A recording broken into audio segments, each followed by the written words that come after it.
Oi, pessoal! Vamos comentar aqui a importância de compreendermos e utilizarmos os símbolos matemáticos, em especial para descrever os conjuntos. Essa importância se deve pelo fato de estar sempre trabalhando com símbolos matemáticos, como, por exemplo, nas equações, na geometria e na descrição de conjuntos, que é o nosso objetivo inicial no estudo da álgebra. Assim como em qualquer linguagem, precisamos conhecer os símbolos utilizados e as regras para escrevermos e lermos expressões descritas nessa linguagem. O conhecimento dos símbolos na matemática vai se dando de forma gradual, pois, como você já deve ter percebido, a cada disciplina que vai cursando, novas notações vão sendo apresentadas, como, por exemplo, o das funções e equações, os símbolos que usamos na geometria e os símbolos usados para descrever conjuntos.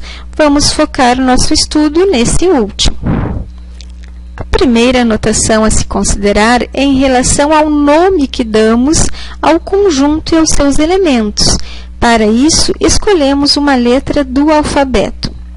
A letra maiúscula vai representar e se referir sempre ao conjunto, enquanto a letra minúscula se refere ao elemento desse conjunto. Isto facilita muito a escrita, pois, por exemplo, se A é o conjunto de todos os números naturais pares, sempre que desejarmos nos referir a esse conjunto, no desenvolvimento de um exercício ou numa demonstração, não precisamos escrever novamente toda essa propriedade. Basta escrever considerando o conjunto A e continuarmos nosso desenvolvimento. Uma atenção especial deve-se dar aos conjuntos quando são formados por números, pelos números naturais, inteiros, racionais, reais ou complexos.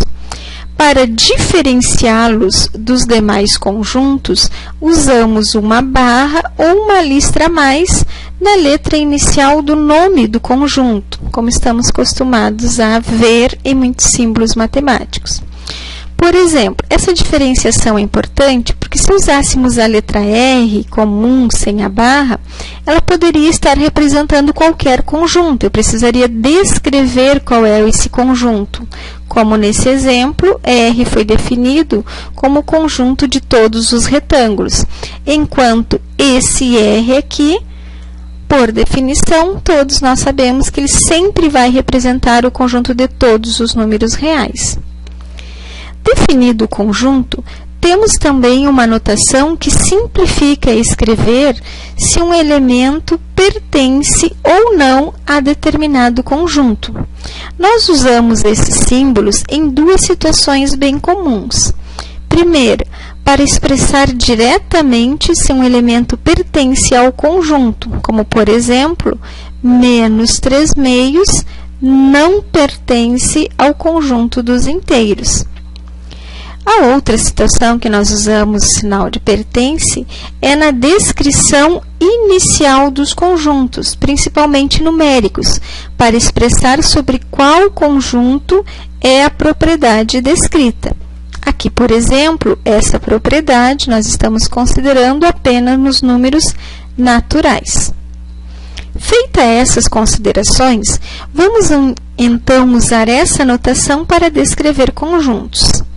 A forma mais usada no desenvolvimento de exercícios e demonstrações é que expressamos uma propriedade dos elementos do conjunto dentro das chaves.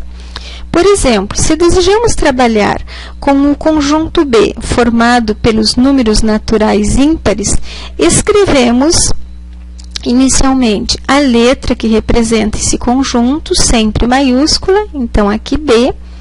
Colocamos o sinal de igual para indicar que vamos iniciar a definir o conjunto e abrimos então as chaves, que significa que é a representação do símbolo de um conjunto.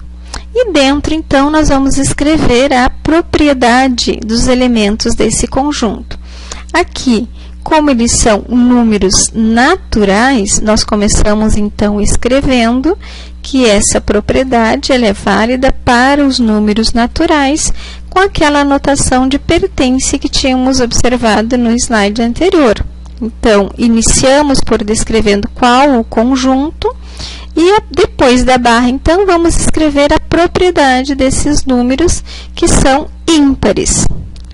Então, vamos escrever uma expressão que nós conhecemos que representa os números ímpares.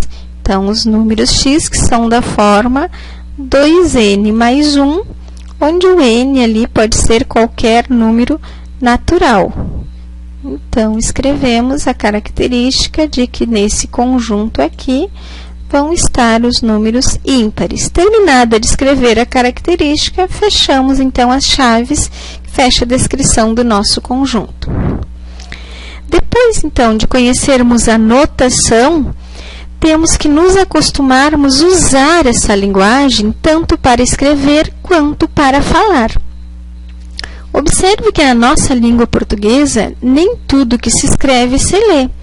Por exemplo, você não faria a leitura desse parágrafo dessa forma. Travessão, ponto de exclamação, esqueci, vírgula, como sempre, vírgula. Como se resolve uma equação, abre parênteses, de qualquer grau, fecha parênteses, ponto final. Você sabe, ponto de interrogação.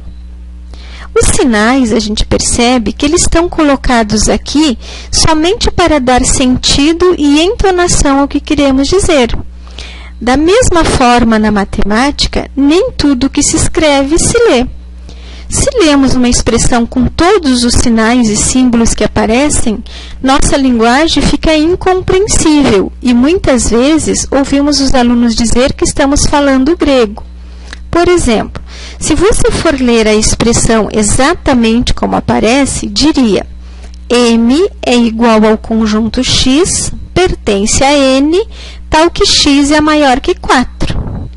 Mas com certeza ficará mais compreensível aos alunos se você ler o que realmente a expressão representa, da seguinte forma: M é o conjunto dos números naturais maiores que 4.